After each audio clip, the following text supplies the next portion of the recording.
everyone. Thanks for joining my talk about how companies and startups can actually enter the metaverse and how they can monetize it.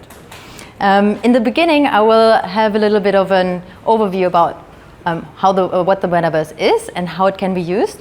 But in the meantime, we'll also have an artist who is drawing an art piece live here on stage.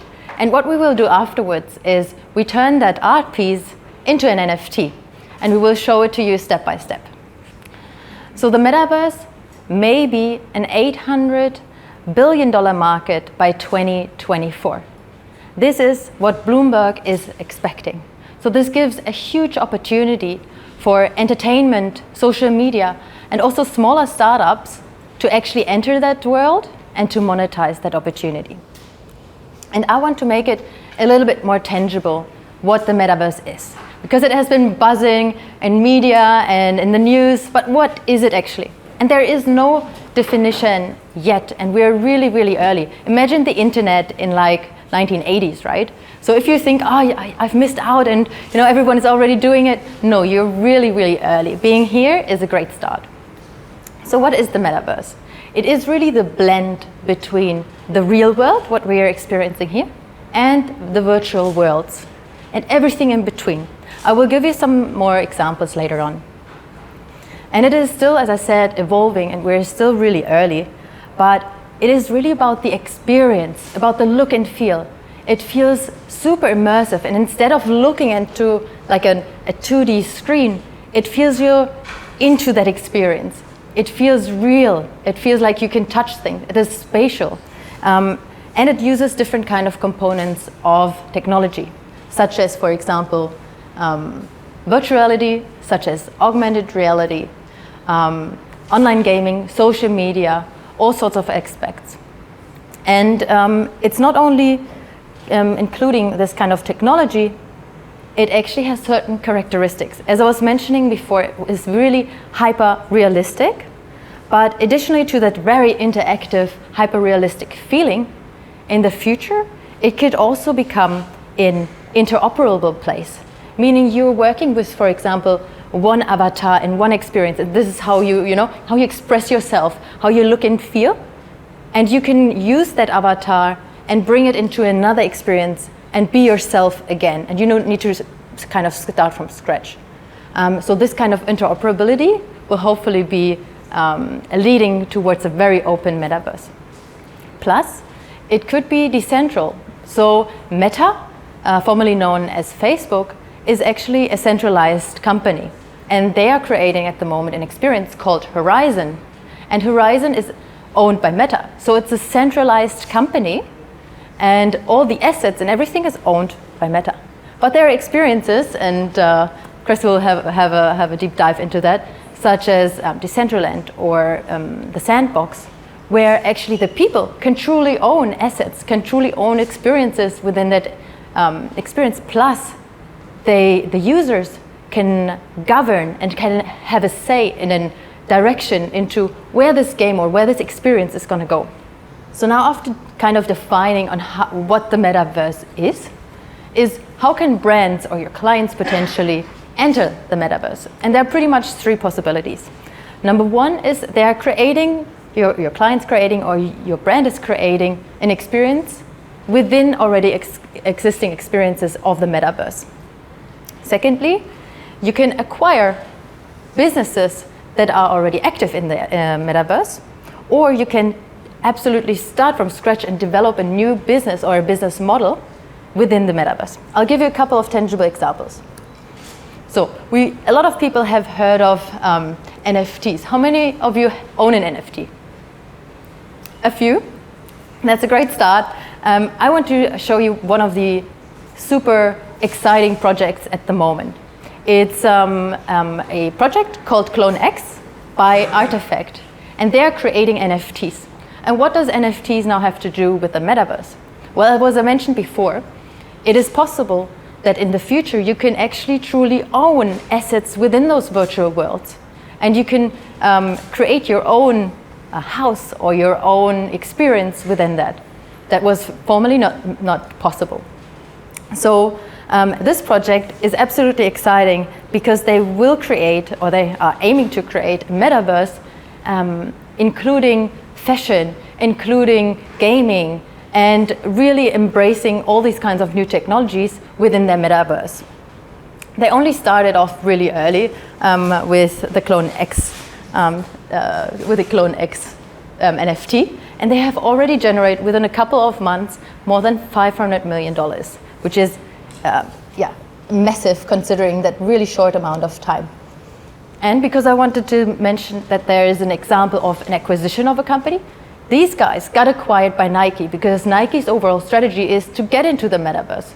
So acquiring metaverse native startups or companies is one option. I want to also visualize you a couple of options on how you can actually, attract users to buy NFTs as well. So with that NFT that I bought, that Clone X, for example, I got a marketing NFT airdrop, which is like a free gifted NFT, as in a space pod. So that space pod is a virtual house and one step towards the metaverse that they are building. And people can walk around that environment and it increases with value over time. So quite an interesting marketing tactic if you think about it. Next one is, I can just go and do that, is that they have provided another partnership with Nike so closely that they're now creating virtual shoes, a virtual fashion within their metaverse. So as an airdrop, you could get, for example, a shoe that you can use in the metaverse in the future. There we go. Apart from the NFTs and the use of it, there are, here we go. There's also Decentraland and the real estate business.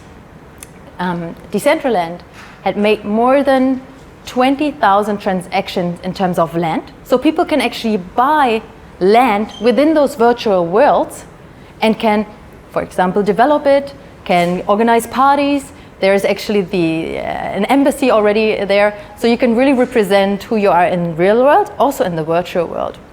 And you can make, as I mentioned as option number 3, building entire new businesses, building new business models. For example, the Metaverse Group, they became the largest real estate company for virtual goods. They invested millions of dollars buying land, developing it, and then selling it for profit. And why do they do it? Well, they can buy land next to, for example, Snoop Dogg, like in the Sandbox. So pretty interesting approaches. You could also organize events in the metaverse. For example, here we go. For example, with Scott Travis. Guess how many people attended this concert within Fortnite? Just mention a couple of numbers. What do you guess? 10,000? 50,000? It was 20 million people. So can you organize events like this in the real world? Not really. It feels really interactive, really very special, and compared to other experiences, it feels absolutely like you're in that experience and like you're at the concert, but just way more interactive. And so besides the scalability factor that I was mentioning before, it feels really rich and gamified. And I remember that also, I think, Sonny, you presented last week also the Gucci Garden. I think this is one of the great examples from brands such as Gucci to enter the metaverse with fashion. So there are actually more than 20 million visits within the 2 weeks of the fashion experience. What you could do is you can visit beautiful spaces, but you can also buy those fashion items. There are young people at the moment that haven't seen Gucci as like a fashion store in real world. They got used to the brand in the virtual world. Their first point in touch was on the virtual worlds. So quite an opportunity here. But we are also not just focusing here on the socializing side or networking and playing side of things. When it comes to the metaverse, there are also experiences that are assisting in terms of work. So imagine you're a technician needing some assistance in terms of how you are fixing a motor or how are you fixing an engine. You can actually play around with that in augmented reality, meaning you actually can see your real world environment, but it gets enhanced. You're seeing virtual items additionally to it. So this can be an opportunity. And last but not least is actually the education space. So imagine like back in the days when we had to read like normal books and had to read to understand. Now you can be in that experience. You can simulate things. You can try and test what happens if in like in a virtual environment or an augmented reality environment. So I hope this gave a great overview about all the opportunities that are possible in the metaverse. And thank you so much for listening. Really appreciate it.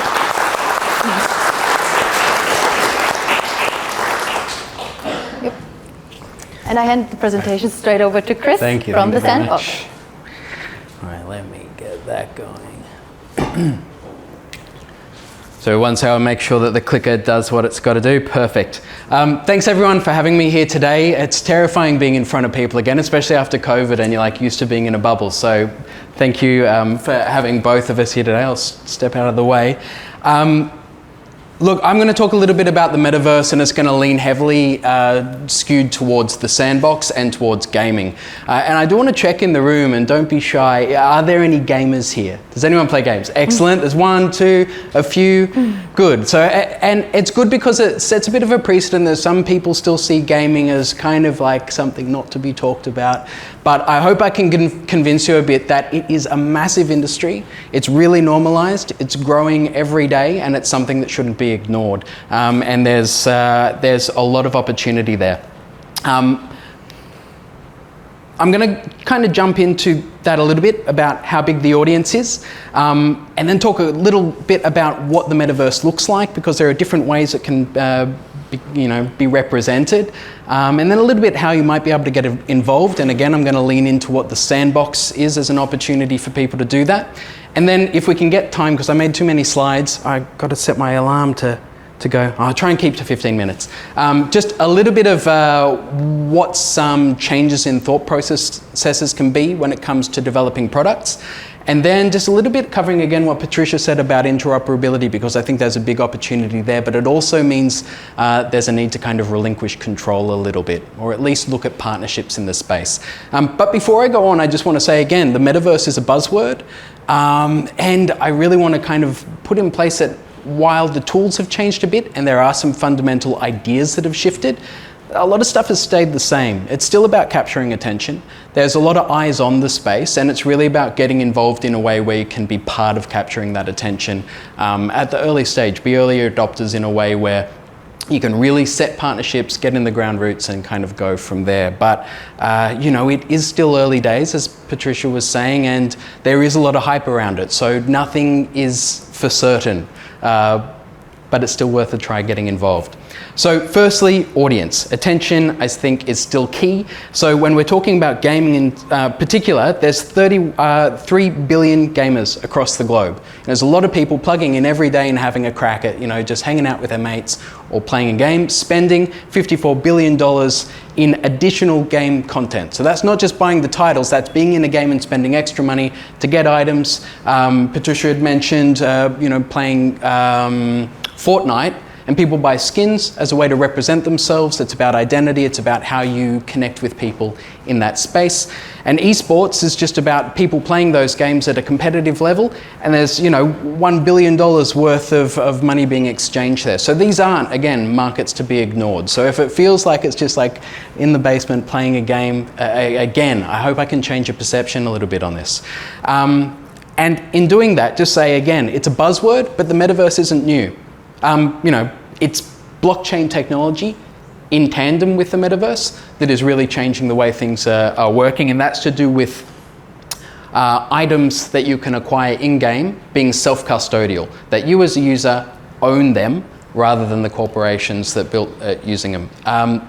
Examples of that, of the existing metaverse, I'm sure you've all heard of World of Warcraft. Massive game created by Blizzard Entertainment, had around 46 million monthly active users. So there's a lot of revenue coming in through that. Second Life had 200,000 daily users from 200 countries. So you're not even talking about a single location across the globe. You're talking about a market share that is global. You know, lots of people, it breaks down barriers and borders. RuneScape, where a lot of people cut their teeth in the crypto industry. You hear people talking about RuneScape a lot in the Twitter sphere.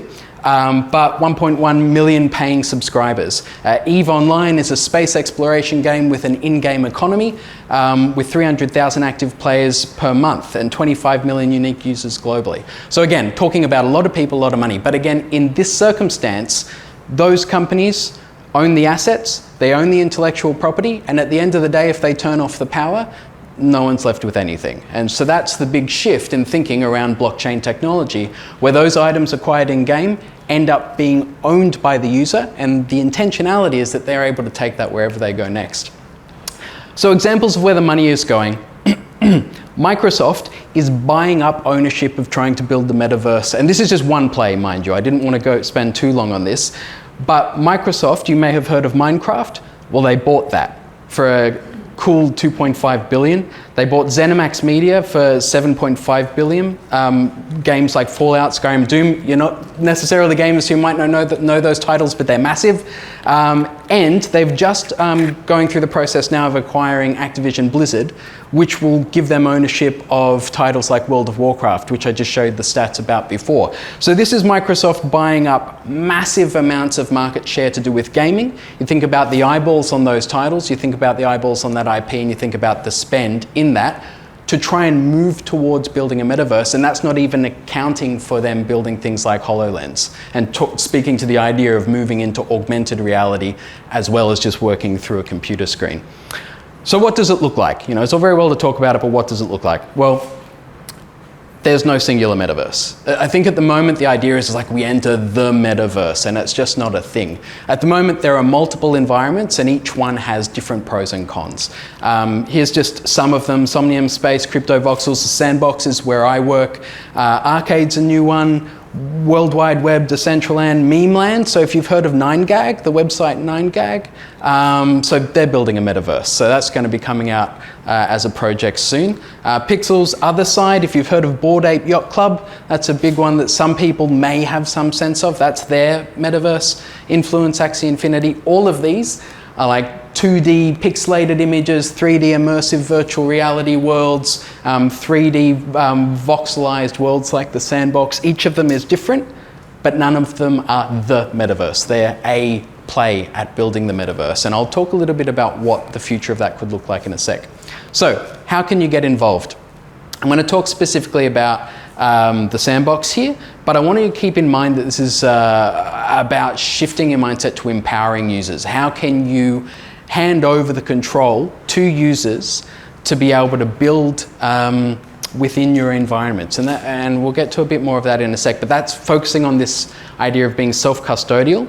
And I'm worried I won't get to this slide a bit later, but when it comes to ownership, if you're working with brands, while we're going through this, I want you to consider what does it mean to give people who buy into your brands more rights to redistribute, reuse, repurpose, and profit from those brands? How can they be empowered to not only represent those brands, but to build with assets and items within that metaverse? So before we jump into a bit more of the Sandbox, I just want to point out some key users. So there's the players, the people that enter into those experiences, explore, play, there's play to earn, maybe they're meeting with friends, maybe they're playing a game, maybe it's just to kill some time.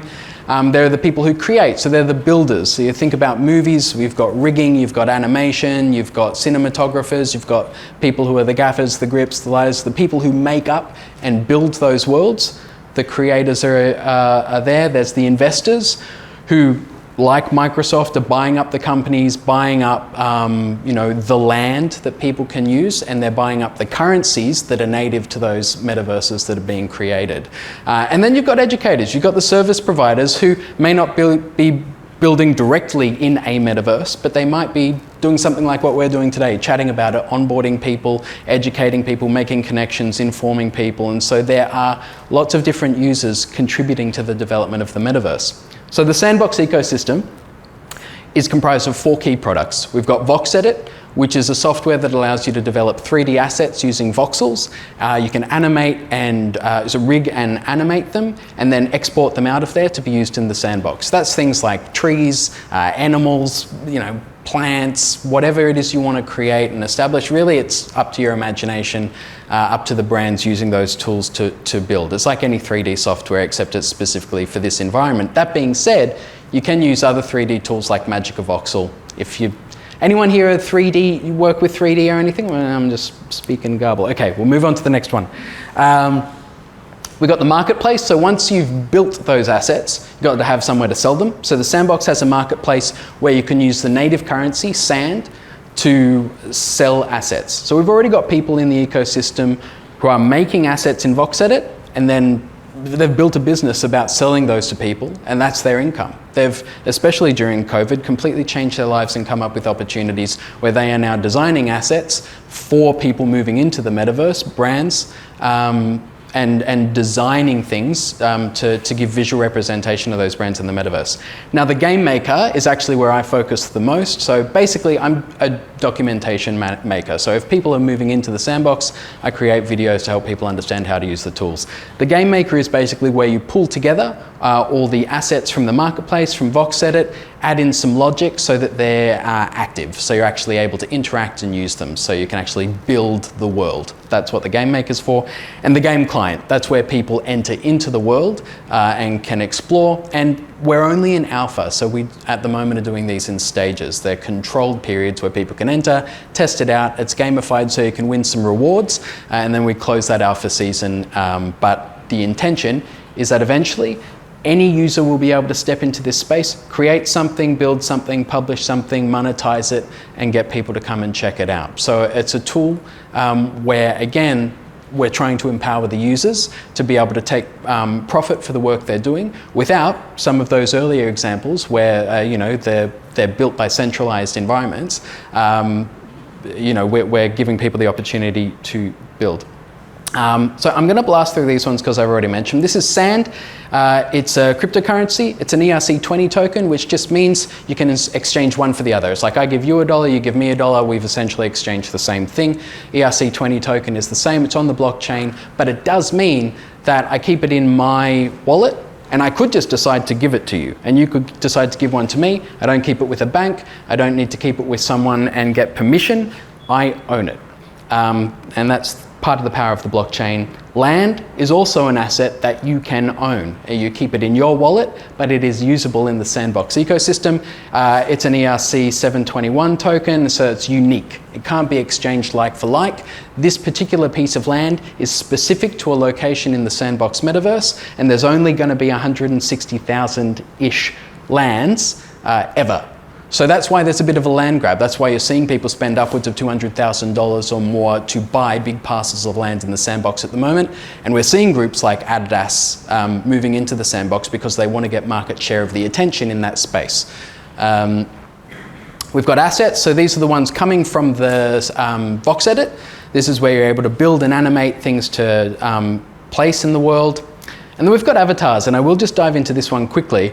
This is, as Patricia was talking about, the idea of how your persona is represented in a space. And we'll talk about interoperability in a second.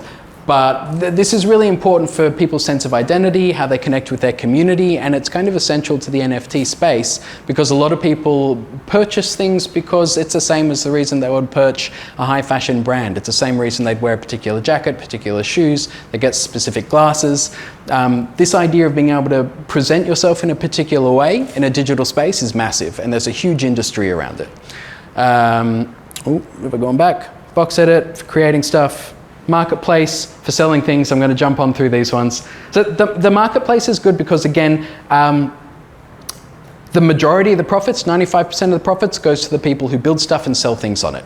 5% of the profit comes back to the sandbox, half of which goes back into initiatives to support user-generated content. So we've got a project called the Game Maker Fund, and so that funds people who apply to have things built to spend some time creating experiences for people to come and explore. So the majority of the funds either goes back to the creator or back to supporting creators. Game Maker, I've mentioned that. Okay, putting it together. I had a video there, but I can send it out to you. It's just one of the tutorials I made. I just wanted to show a bit of an example of what the Game Maker looked like. Oh no, I'll break it. I'll leave it. It's a touchscreen, so Oh. give it a go. Okay, no, that's all right. So, I've said a lot about games, but it's not just for gamers. I kind of want to draw attention to that because it's about the audience, it's about the momentum, and there have been so many gamers that have allowed this technology to grow, and it is growing every day. But we're seeing a lot of people who aren't gamers and a lot of companies that aren't game-based stepping into these environments. This is a messy slide, but it's all there. We got music, so Snoop Dogg is a massive contributor to the sandbox and is working on running some concerts. So is Deadmau5, so is Blondish, and a bunch of other people moving into how they can get their audiences to attend in the metaverse. We've got fashion like Adidas and, as Patricia said, Artifact, who are looking at bringing new forms of metaverse wear to those avatars that can then be represented in the real world as well. We've got entertainment, so we've got groups like The Walking Dead, who have a series, who are looking for another way to engage with their audiences. How do they make it interactive? How do they get people to continue to participate in their ecosystem, but not, in their ecosystem? It's kind of like relinquishing control a little bit, and I'll talk about that in a sec. And then we've got gaming. I'll jump past that one. So what can you build? There's plenty of stuff you can build, and essentially it's just down to your imagination and how you use the tools. But some of the ones that are really clear-cut are action-adventure, for games where you send people on a bit of an adventure. You deal with kind of immersive storytelling, and it might be that you build assets around a particular brand, a particular experience, and then you give people an objective. You send them on a story arc that allows them to start somewhere, learn something along the way, and have a sense of fulfillment at the end. The other is galleries, and this is where you're able to set up a space, usually one where lots of people, a multiplayer experience, can come and join and check out some visual representation, mostly of NFTs in the space. And it's a great way to be able to curate collections and get people involved to meet and chat about stuff. But mostly I want to focus on social hubs, because this is where you really get a merging of technologies, where you have a lot of people in one space, a lot of people turning up to hang out together, and often it's about communities. And it's not a far stretch from being on Facebook. You think about niche markets, niche opportunities to connect with people who have specific interests and giving them a space to go and chat. And there can be little threads, you've got your 1,000 true fans, and they just collect and chat and organize themselves around a particular idea. This is no different. People are turning up in 3D avatar form and hanging out. And one of the ways to utilize that is to share information. You can have stuff set up in your experience. You can use like an asker behavior, which is a drag and drop tool in the sandbox, to be able to set up something where someone go click on something, maybe it's a sign, maybe it's a character in the game, and ask some questions. And like an FAQ, you've got them in the game to step them through some key ideas to inform your audience. It's also a good opportunity to recognize that it doesn't mean you've got to leave all other kind of forms of media behind. Social media in all its forms is still super powerful. I don't think that this is necessarily replacing it right off the bat. I think we're a long way off that. But it is great to integrate them. This is a group called Sandstorm Meetup, who are massive in developing partnerships, and so they invite people into the sandbox, they build an experience around their IP, and then they run an AMA, and Ask Me Anything, voice chat, Discord, Twitter, whatever kind of voice chat you want to use, and they just run a panel, except it also gives people a chance to, race around and play and dance, and there's a lot of emotes that people can use, Instead of emojis, it's like full body actions. They can dance and sing and, respond as much as they like. And then you can set challenges, you can set races, you can give people something active to do to keep them involved. Okay, so I know I've got to move along. I'm probably already over time, but I'll just quickly deal with digital ownership. And this is where I want to kind of suggest like you can relinquish control a little bit. Rethinking ownership in decentralized environments means that it's not dependent on a centralized body. And so, you know, what does it mean for, you know, user-generated content to be able to say, here's an asset from a particular intellectual property, and we are going to allow you to go forth and create however you want. There are some pitfalls in there for sure, because you don't have control over exactly what people are going to create, and there's some dangers in that. But if you've got people who are real advocates for your collection, and they're likely the people who are going to be buying the assets, then you're also empowering your community to be content creators on your behalf. And so there's a win-win there if you're redesigning things in a way that allow people to take that opportunity. It also means that there's a room for redistribution of profit. Perhaps they're able to then monetize that. And, you know, the idea of being able to resell something that you know, is a branded item, and the company doesn't necessarily get a cut. You know, it takes a lot for us to reconsider what that might look like. I mean, and look, the regulations around some of this stuff is still being worked out. In our environment, it's fine. You can resell stuff, and that's cool. But outside of the sandbox, in the NFT space in general, what would it mean to sell a shoe through the sale of an NFT? And then every time that NFT was sold, the user gets a cut of the profits. What does it mean for that to kind of look at what it is for changing the way we look at raising money for funding rounds? You know, how is it that we give users an opportunity to have a slice of the pie, to be part of the brands they love? I'm going to quickly jump into interoperability, and this is about stripping down those barriers, again, around control. I tend to think a lot about Apple and how, you know, they will release another Apple product and it'll have a particular plug that only works for that phone and nothing else. You know, it's their ecosystem, it's siloed. You can't go anywhere else.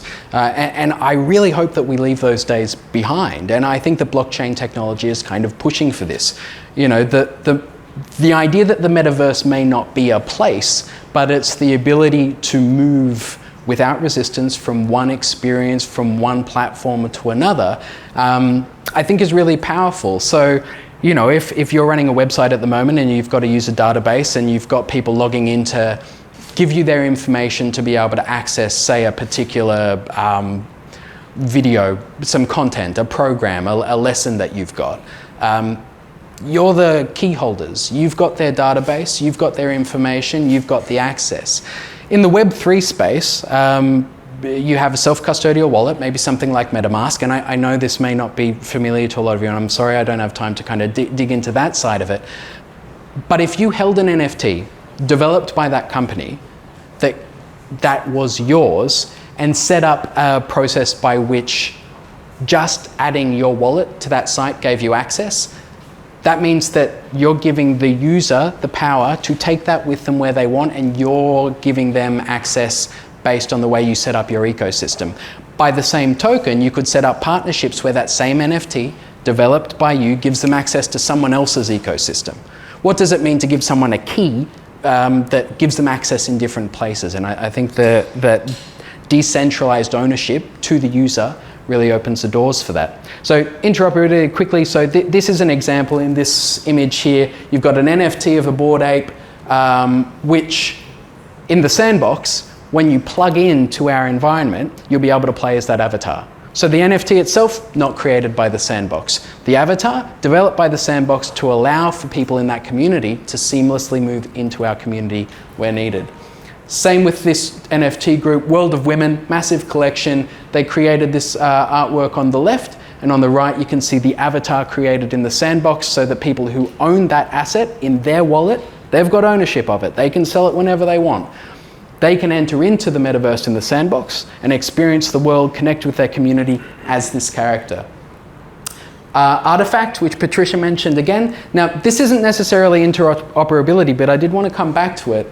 The idea that in terms of relinquishing control, they have created these assets and sold them on the marketplace. So it's their IP, but they're giving them to people, well, they're selling them to people for them to use however they want in the development of their own experiences. So again, you might be joining someone else's experience and artifacts IP will be there. So, you know, you've got that representation of people's information in other experiences that they haven't even created.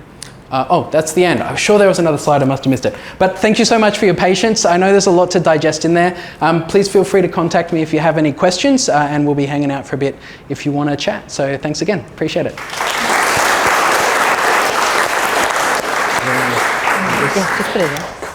Thanks, guys. What we'll do now is we'll have a bit of a fireside chat, ask a few questions, and then we'll open it up to questions from the crowd, from the audience. So guys, how did you guys get started in the whole Web3 universe? I guess more untraditional in my position. So I started in AR VR actually in 2013 when I was wearing the Google glasses for the first time. I was like, oh yeah, this is going to be epic. Obviously, you know, technology takes the time, and until we have proper augmented reality glasses that we can use every day as like Ray-Ban glasses will take a bit of time. However, I've been following that industry ever since. I've created AR/VR ecosystem reports, interviewed people. I actually, on the side, scaled a couple of startups, but I was always into AR/VR. And so NFTs, just a couple of months ago, was that kind of missing field to owning those digital or virtual assets that you can see. And I was like, this is brilliant. So that entire idea of the metaverse makes, in my point of view, absolutely sense. And so I've analyzed the markets, I've created and shared a couple of assets, and then brands got in touch with me and said, you know, can you help me and projects and TV and film studios? And I'm like, okay, cool, I'll help you with your strategy. And this is how I started. I don't know. My background is as an actor. I taught acting at uni, and kind of after that I was interested in you know, how films are moving towards 3D. Like, will actors be replaced? You know, is it just going to be a bunch of AI bots that are performing for us? And like, you look at stuff like Benedict Cumberbatch's Smaug in The Hobbit, and you just see that blurring of lines. So I was curious about that. Then I went traveling for a bit, and I ended up doing sales for a great company called Dent Global, and learned a lot from Glenn Carlson, and built their learning management platform. And so it kind of was a bridging of worlds between media and kind of teaching. And then I just saw stuff popping up about the metaverse all the time, and I actually just reached out to Sebastian, the CEO, and said, look, I want to build stuff for you.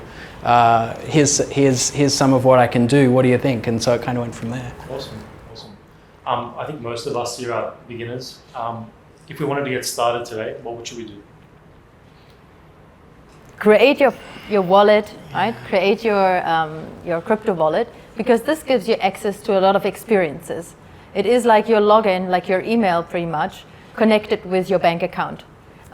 So if you want to start and experience that would be a great first step.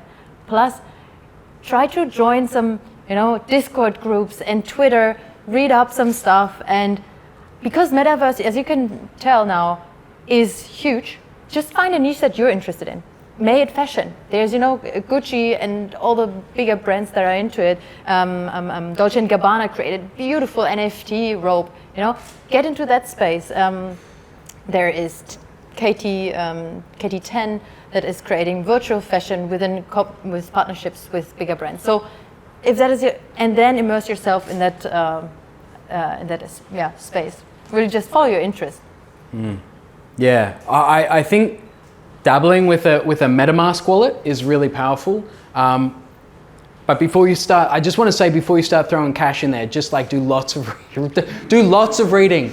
There are so many scammers in the world, and it's just, the industry is rife with it. Like, I don't want to beat around the bush with that. Like, it is an emerging industry.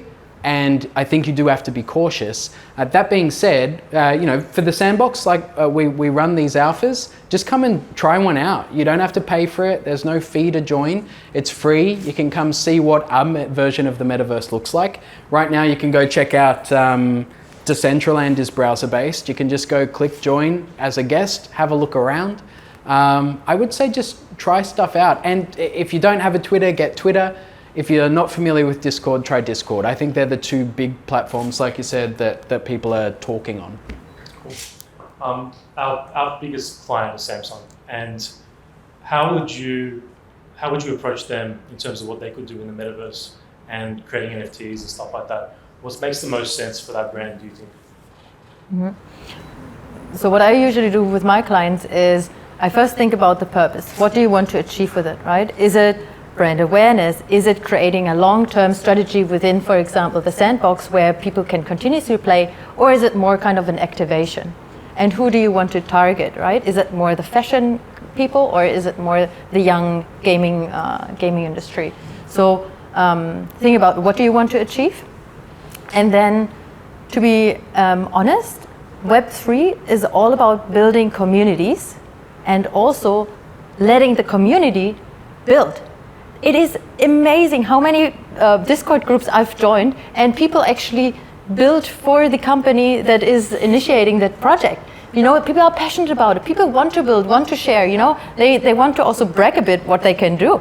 Amazing. Use those resources. So with Samsung, I guess, and I saw also your presentation, I think it's great to start off with some sort of NFTs if you have an idea about how you create community, if you give some extra utility other than discounts. What are things people would love to enjoy, to experience, to do? What is exclusive? Why are people buying NFTs, right? There are a couple of things. Number one is investment. People want to make profit, quickly flip and sell. That could be one thing. Some are actually holding it in the long run, hoping that they are receiving some return afterwards.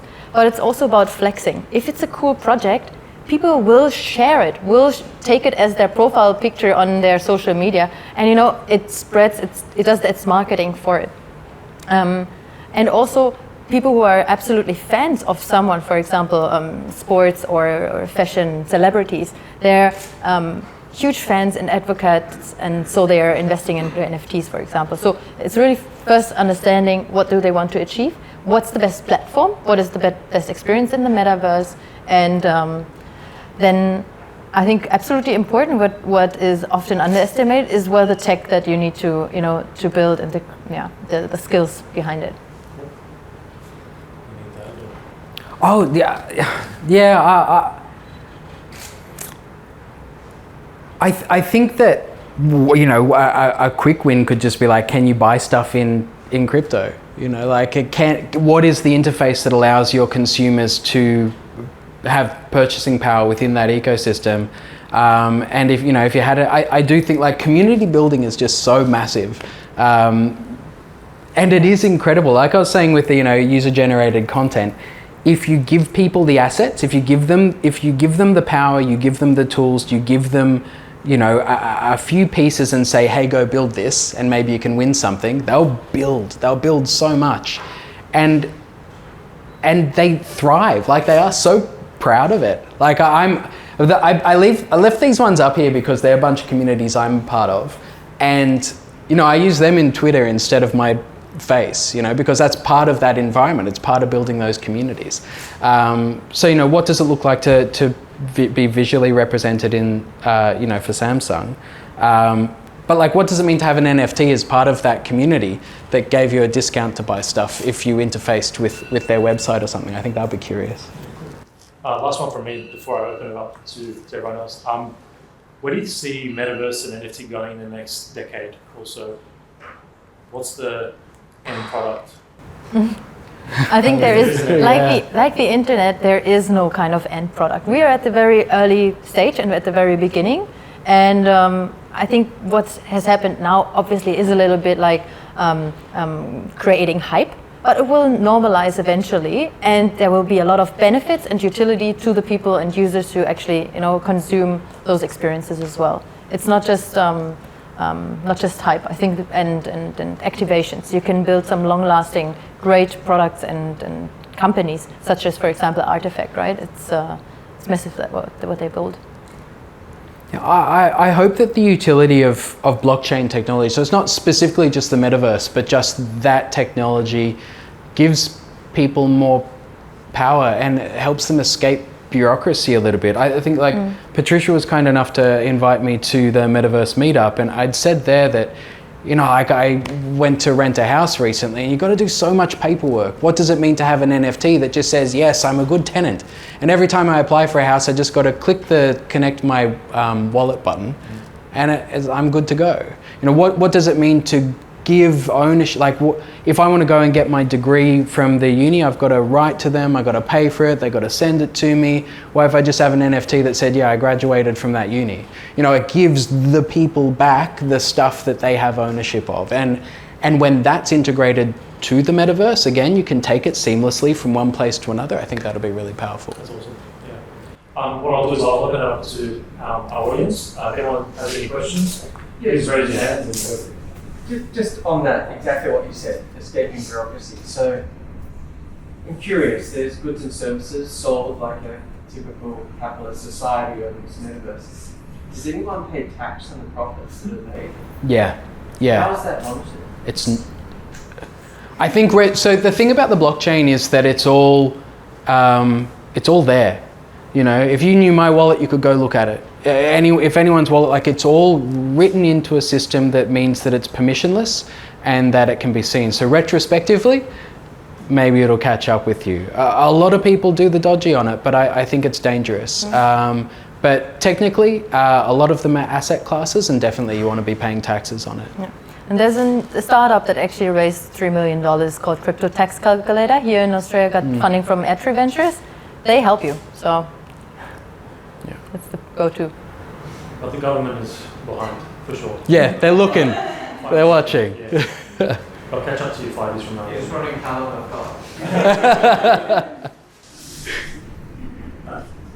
Yeah, I just wanted to talk about the interoperability. I just wanted to say interoperability. We're talking about people moving between universes, metaverses. What about brands? Say Samsung, the fifth biggest brand in the world. Obviously, Samsung Australia is a brand within a brand. Okay, so it's a localized brand selling to the local market. Do brands of that size need to make sure that they're in all of the metaverses, or do they just choose one? What's your sort of view on how that's going to evolve? I've got views on it, but what do you? Yeah, go for it. I think everywhere. I think, the spray and pray method at the moment, some of these metaverses will probably die. It is like any of these technologies. When I was writing this up, I was thinking about those weird little discs they had for a little while there. Like those square ones, or I don't No, just after that, there was this weird little disc when just before, and the mini discs. It's like, where'd they go? They were the next thing, but they weren't. And I think that there are a lot of things like that. I think in this space where they're hype markets and they've been overpromised and they won't build, they won't get to the end result. But some will flourish, but you don't know which ones.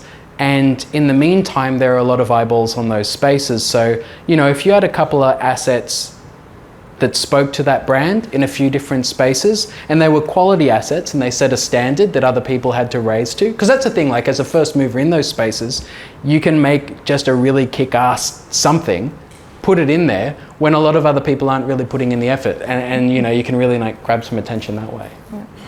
Plus, I would add the projects at the moment, be it NFT projects or metaverse projects, they're super keen to collaborate. Like World of Women and so on, the team is really small and they're keen to collaborate. So if someone wants to collaborate with an NFT project, for example, together and position themselves in the metaverse, amazing. I think if I would be any big brand right now, reaching out to those NFT projects that are at the moment vibrant, easy. Even Juga Labs and so on. The team is tiny and they're absolutely keen to try things out and in the Web3 space. I think partnerships are huge. I just love that. I love that about the space because I'm just like some dude from Sydney, but the amount of people that I've met internationally because of these communities, because it's humbling to not necessarily have a particular face. Like it's been a really level playing field. Like I've been in voice chats with like CEOs of companies who not in a million years I ever would have had the chance to talk to, but because they're in those tight-knit communities, because they want to be there and they're having a good time and there's just a different tone about it, it does level the playing field. So I think the opportunity for partnerships is massive. Yeah, the world's already getting a bit small. Yeah. Now it's even smaller, I feel. Yeah. With this technology, for sure. Any other questions? Raj? Sorry, just going along with interoperability. When you're saying you can, use that avatar and go into a different, is that also from Sandbox to a different metaverse as well? If your wallet is. I guess, well, that's in the long run, that's the idea, yes. That you're able to use your avatar in different kind of experiences, even in Horizon, all these kind of worlds, that would be ideal. Realistically speaking, obviously, and technically speaking, it's not as easy. And there are already a couple of startups actually getting some funding to try to build that. But yeah, I think those companies need to partner, obviously, with the initial company. And keeping in mind, do you really want to do that as the Sandbox, for example, right? If you have your little maker thing where you spend already so much money on it, do you want other people to kind of easily enter and so on? There are all these. I think for the user, it's amazing. And the idea is, as a user, you don't, go to Horizon, go to Sandbox. No, you're in the metaverse and you chose, you're in the middle and the center and not, having to go around it. It's you seamlessly going somewhere. It's, But I think there we are definitely a couple more years away. It's nothing that will happen anytime soon. And I think that's the curious rethink on it is, we do exist in this world where retention of a customer in a particular environment is of the utmost value. It's like acquiring someone is expensive, but then keeping them is also important. And I know that that's an emphasis of the Sandbox, but I think Sebastian would also kind of be all right with me saying, this is my personal opinion, but I think that's the rethink. And my hope is that is the case, that we do encourage a world in which we don't go, hey, you're in our ecosystem, stay here. We want you to go there and then come back. I mean, because we're cooler, our environment is the best, but we're going to make it easy for you to go visit somewhere else as well. Like, I think that'll be amazing. Alright, the NFTs, are they specific to certain metaverses at the moment? So if I bought, say, a lady monkey, is that specific to a Sandbox? Like I said, I mean, you mentioned that eventually you'd like to be able to kind of go from world to world, but at the moment is that world specific, and does every NFT kind of come to life in a world? So I only thought it was just a picture and I kind of couldn't understand why someone would own that just to kind of put it on their profile. But if that kind of turns into an avatar, they all do, then I can get it. That's sorry. But two questions. Yeah, great. I personally think, and jump in if you think it's right. I think it's broad. If you had a fitness pass, like a fob, that gives you access to like a 24-hour gym. An NFT is kind of the same. Like you could essentially buy an NFT, and if the technology was geared properly, that NFT could give you access. Now, the important bit about that is, so a MetaMask wallet is owned by you, and it's on the blockchain. And the blockchain is just a bunch of servers across the world that are updated with the same information and check against each other to make sure that it's all accurate. It's all like run by servers, not by people. That's what makes it decentralized. And so these assets, if you get something from the Sandbox, it goes into your wallet. So you have it. So the ecosystem, the Sandbox, doesn't have it. You do. So what then needs to happen from there is that those separate environments need to create assets that register that you have that in your wallet, that give the functionality to be able to run around as a character or a creature or check into a gym. So the idea is that they're digits, they're numbers, they're like anything on a computer. Like it's a code that represents that thing. Some have an image associated with them. And there's a company called Augmented Labs that just did the tech behind a burger joint in the US, where now if you own a Bored Ape, one of these NFTs, you can go there and get a burger, you know? And so what we'll see is, I think, this merging of worlds where if you've got that wallet, self-custodial, you own the asset, you'll then be able to have real-world application that'll give you access in other places. So the short answer is that you own it, and the functionality that comes with it depends on what other people build. So yeah. Yeah. And it can be an image, that can be also a 3D object, or that can be access to Gary Vee's Be Friends Con, no? So this kind of conference. And the beauty of those NFTs are that you can create different kind of rarities. And based on the rarity, if you have a really rare NFT of his collection, you can actually meet him one-on-one, which usually you would not be able to do that, right? So with NFTs that you can do that. I think he charges like 30 grand if you want to spend 4 hours with him. Yeah. To talk about your business. So someone was curious. Pretty good. Yeah. Paul, you had a question. Thank you. I was just going to say the importance of early adoption, just as a whole, excuse me, for a brand. As you know, you said it's going to normalise over a period of, the next 10 years or whatever. How important is it now for brands to have a presence in the metaverse? What's the real equity in doing that? What I realize is, because I'm working closely also with a journalist, he is absolutely keen to hear new stories about it. So whenever there is someone doing something, he's happy to cover it. So I think in terms of media, PR and stuff, it is absolutely crucial and totally helps. Overall, obviously, you need to keep in mind that the experience needs to be great as well. You can't just do some, create a plant in Sandbox and then hoping that people are raving about it. I think you really need to think about what can you build. And there, I would honestly, if I would be that brand, keep the responsible to the guys who know and understand. Don't try, to force something into it and be too salesy about it.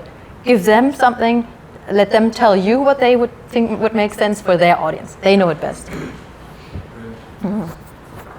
Yeah. I think about YouTube and how that before algorithms kind of changed, you could have just gotten a following. And I think that at the moment, the NFT industry, on Twitter and in Discord, as I said, has kind of leveled the playing field a bit. There's still kind of time to make those connections and be part of innovating that space. So, I think it's important, but I agree. I think you also don't want egg on your face. So I think it's about quality as well. What is it that you bring to that play if you decide to go there? Yeah. Pleasure. We'll do a couple more questions and then we'll hand over to Patricia and our very own Anthony, who's been working on an NFT over there, and we'll show you how to upload it online. So, a couple more questions. Sure. What role do copyrights in this case, and why plagiarism, is talking about it, is anything that's including that, or So what I realize is absolutely Wild West at the moment. Companies can do pretty much whatever they think and believe in. So for example, with Artifact, if you own that clone, for example, you are allowed to monetize that clone up to $1 million.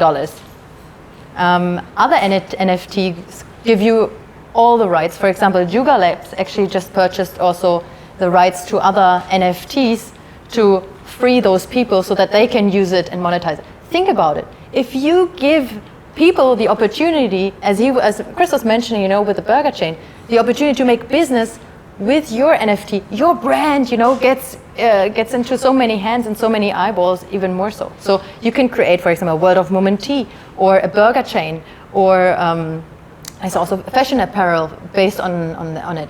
And the beauty of it is that when you sell NFTs based on it, the original creator always gets contribution from it. So if Anthony now creates that NFT and I buy it and then I sell it to Sony, Anthony will get continuously a revenue stream from each transaction, which is, I think, pretty amazing.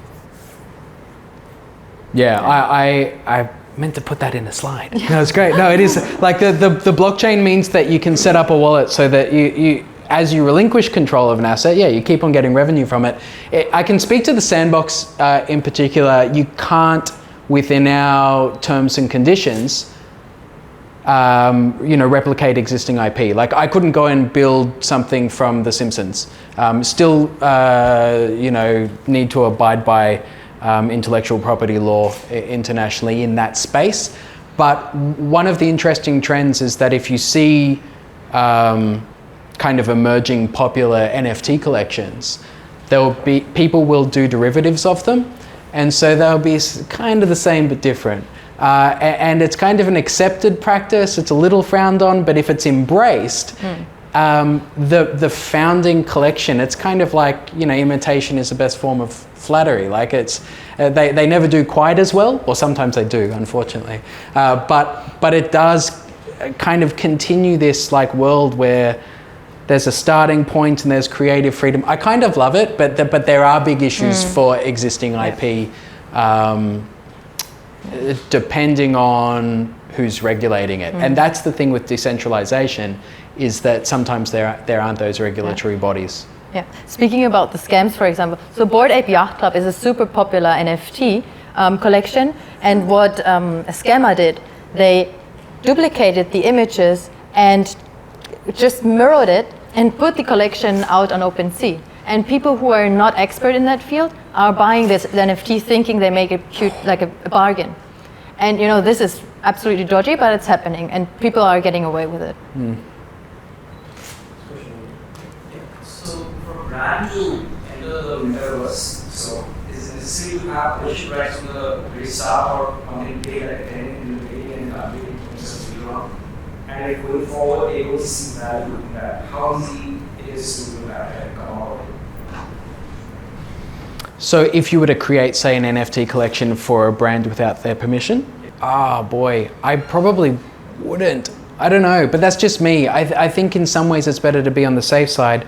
I'd maybe pitch it, I don't know, you probably deal with that. I heard of one example. It's called the Meta Birkin, from the Birkin brand. Oh yeah. And they sold those bags and got quite a lot of money from it, and they got sued. Yeah. So there is definitely some, they will be. Yeah. And again, there's nowhere to hide because it is on the blockchain. So it's like you could say, like you can't kind of sweep it under the rug. Like the evidence is there, the work is there kind of forever. Like it's written into it. Yeah. So I would say with those kinds of decisions, it's kind of like a beautiful new space to innovate and create your own stuff, and then reach out for partnerships in association. Absolutely. Like I think that would be a better way to go about it. Yeah. One last question from Raj. If it's a free one, we'll do it. Mine is very challenging. So just a little quick one. If hypothetically Samsung was to buy some digital land and build a Samsung shop or office or something like that, how would consumers have to access that? Would they need like the augmented reality glasses or Oculus, or I heard you drop HoloLens? What is that? How would they access it? I think it's dependent on the environment. So, and you'd probably be able to speak more to the augmented reality technology than me. But say for the sandbox, it's the game client you download. For Decentraland, you can just do it browser based. You can do it that way. So no, you don't need to have tech to be able to participate. And so as a pure metaverse play, no, you don't need the tech, depending on where you go and what it is that's being built. But then if it wasn't specifically, I know we've talked a lot about the metaverse, but if it was about just using blockchain technology and NFTs, then ownership of something that gave you access to a Web3 enabled website, I think is probably the lowest hanging fruit. It's like, how do you allow blockchain technology and self-custodial ownership to give you access to something? But in terms of the environments, again, there are just so many different types, but no, I don't think it's necessary to have the headset just yet. Yeah, I think especially for the sandbox, it's quite easy. You know, you go to OpenSea. We will have a look soon. You buy the land, and then you can build literally a house on top of it. Obviously, if you are Samsung, you want to build a really nice environment where people enjoy being. And there are a few characteristics and things you need to keep in mind. There are different kind of prices regarding where to buy land. And obviously you want to buy land where there's a lot of foot traffic. So naturally, people who are joining and starting the experience are being nearby. Or if there's, for example, some stars or venues and so on nearby, rather buy land in a attractive area compared to, you know, big land somewhere at the outer skirts. And regarding AR and VR experiences, I think it really, yes, they are limited in terms of how many people own those assets or headsets, but you can build a new way on how you interact with them. And a virtual reality experience is so immersive. I'm not sure if you've tried, for example, Beat Saber or a 360 video experience. I mean, Samsung is absolutely in that game. So it's a very different experience compared to playing a game or something like that. Yeah. Last one. That's more to Chris. Regarding sandbox, is it more just like a social space? It's not like what really differentiates it from an MMORPG? Is it like an end game purpose besides just like creating your identity on there? I would say that it is, as the name kind of speaks to, it is a sandbox. Like, it is a place for experimentation. So it's really about the tools and how they're implemented. So in the alpha that we just ran, there are some single player experiences that, you know, you're not doing it with other people. But then when people do that, they'll set up time trials and they'll post them on social media. And so it's about the community outside of that environment as well. So there is that gameplay aspect. But then there's just the social aspect of hubs as well, where people do run like weekly gatherings and things to go chat with their community. So I think the answer is that it's just up to who's using it. Long term, you know, that we're still early days. There's still a lot of logic packs that we're looking at bringing in. So there's a lot of different kinds of activities people will be able to do.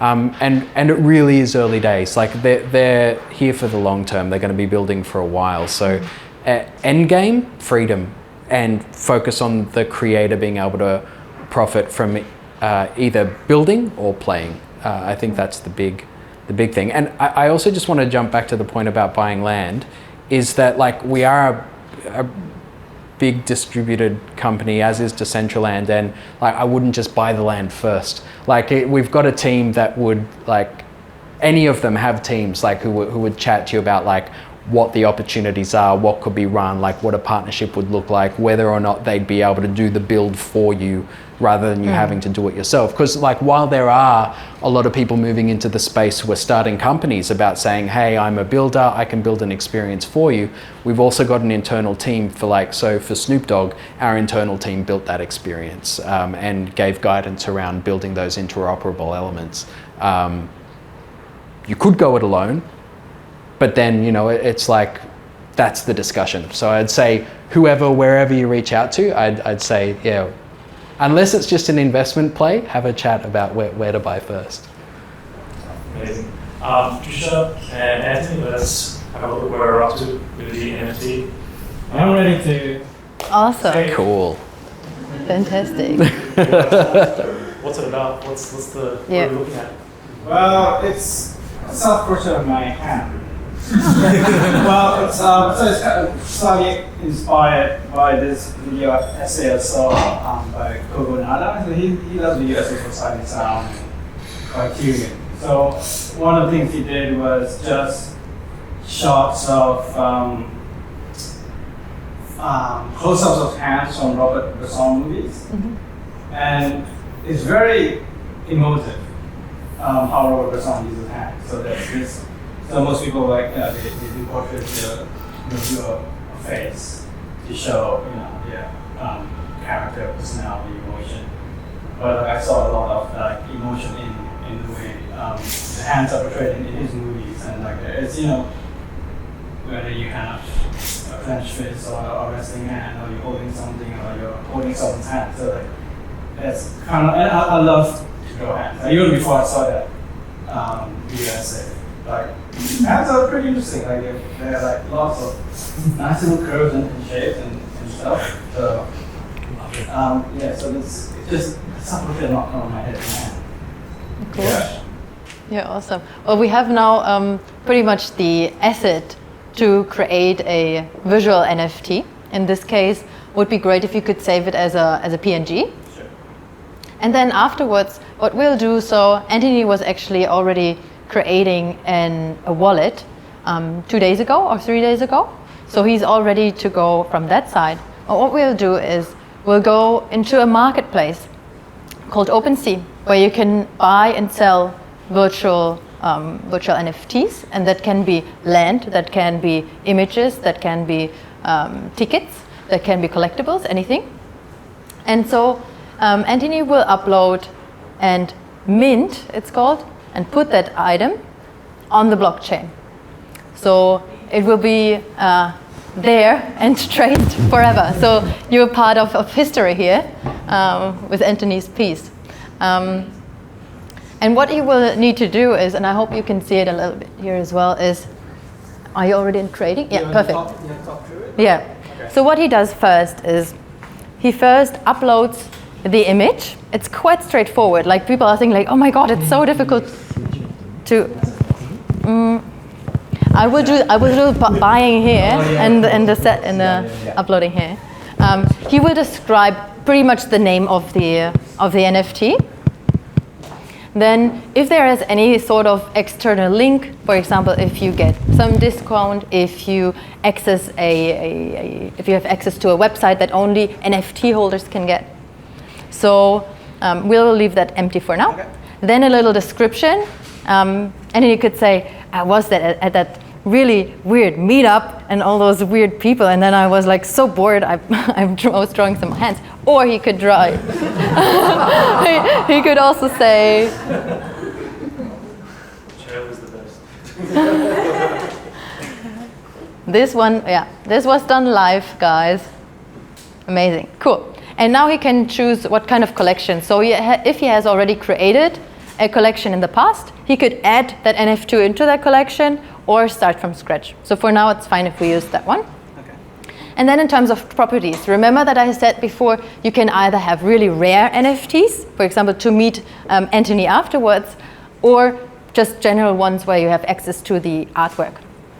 So he could play around with properties, with levels and so on. But for making it easy, we'll just leave that for now. Unlocking content, yep, supply. So you can say, hey, how many NFTs are there out there that can be purchased? Is it just one, or can actually 10 people buy it? And then that's it. There will be 10 for forever. And so I would say, you can decide how many you want to supply. You can say one or more. So should I just click on that? Yep. Is that right, or am I Which one was that? Can you go up again? unlockable content? You can leave that blank. So supply. Oh, it's just right, about okay. how many do you want to supply. So what's the normal, like, common, like, number? So for example, for the clone access, there's only one for each variant. Yeah. So if you, for example, want to create now your hand with the purple background, that can be one. But you can upload one later with a blue background, Right. and you can supply one as well.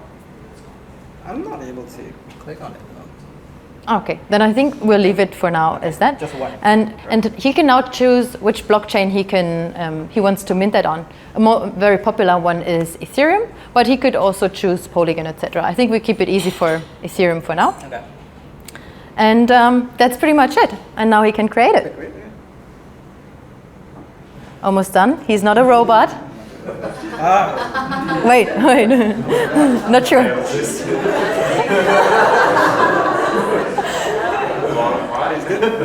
Is this a phone?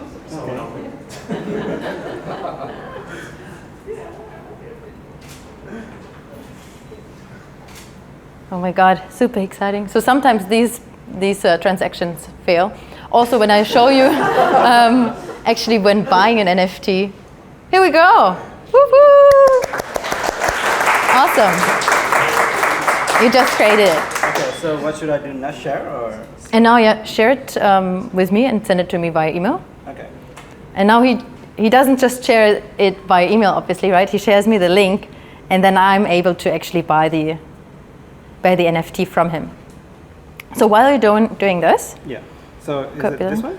yeah, copy the link. It's great. Copy And link. now just go to your email client and then send it to me via email. So in the meantime, what I did is I logged into OpenSea. So here, for example, are NFT projects that are being featured. Here you can see there's a bunch of opportunities, right? You can create art pieces as NFTs, music. You can fractionalize actually songs to, like, instead of having one owner for one song, you can have 50 people owning one song and also fundraise that way. Photography, trading cards, virtual worlds as the Sandbox or Decentraland. You can buy anything pretty much on it here. And I've already connected my wallet here with MetaMask, as I was mentioning before. And now I'm just waiting for Anthony to tell me what the name of the NFT is, and then we'll go from there. ASUGIL? No, ASUGI13. I13. Here we go. Is that you? Yes. Wonderful.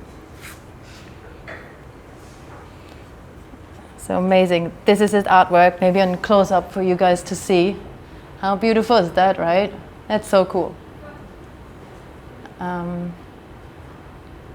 And I can now make an offer, actually. So usually it says buy now, and then I can instantly buy it. Now I'm making an offer for him. Switch networks. It works.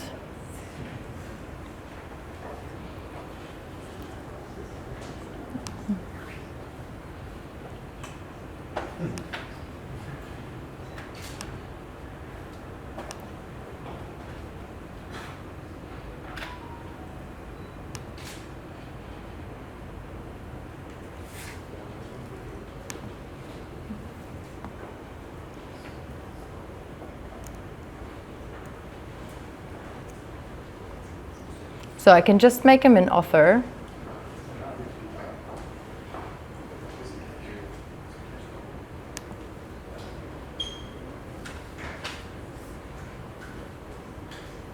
There we go.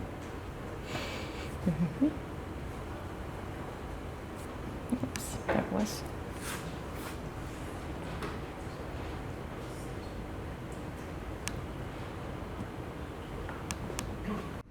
So because it's self-custodial, because it's her wallet, it asks you for approval every time you want to make a transaction. And this is where you've kind of got to pay a little bit of attention to what you're signing for, to make sure that you're sending the thing to the right place. You know, you're agreeing to something. You're contractually telling the computers out there, this is what I want to happen now. And you know, the pros of it is that it means that you are in control of where you send your funds, you're in control of where you set your assets. But if you get it wrong, there's no one there to help you. You know, that is the danger of it. There's no bank to call to say, hey, I sent my stuff the wrong place. It's gone. Like it's onto the blockchain and off to someone else. Would Anthony need the same cryptocurrency like accessibility in his wallet? How would that happen? Like, he only has a wallet that has one cryptocurrency, or just So for the moment, Patricia's using Ethereum. It's on the Ethereum network, and so both the transaction fee and the cost of the item will be in. Does that answer the question? yeah. So if she was, can she make an offer on anything else to you?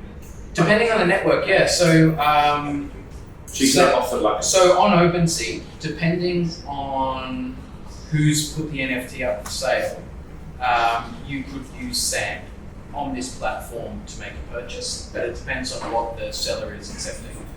Recently, one of the big stories of the past couple of weeks is that Bored Ape Yacht Club released their own land, and they also released their own token called Bank.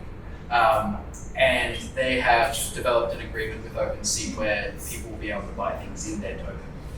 So, you know, in some world, Samsung could have a token, although, you know, that's just a whole nother ballgame. Tokenomics is just a big old topic that needs a lot of people around us to make it work. But yeah, in this case, it's in Ethereum, but there is the opportunity to use other currencies. Sorry, while that's still happening. Yeah. So Ethereum 2.0 is coming out, or it's whatever happened to that. If you have Ethereum now, does that just transition to that, or is that different? My understanding, and I'm not up to speed with it, but yes, like essentially it's more about how information is processed and how much it costs to make those transactions. I think it's just about reducing the transaction. But like the merging of those worlds between tokenomics and cryptocurrencies and NFTs, and it's a lot to keep up with, because there's not just like the Ethereum chain. There's Polygon, there's Solana, there's Atom. Like there are a whole lot of different environments that are working with that info too. So it's looking like everyone's been around. Everyone's like a little bit out of sorts. So what we'll do is, okay. I think we'll just end it right there. I think everyone got a good idea of what it's like to upload an NFT and purchase and make an offer and all that. So let's all round of applause for our guest speakers.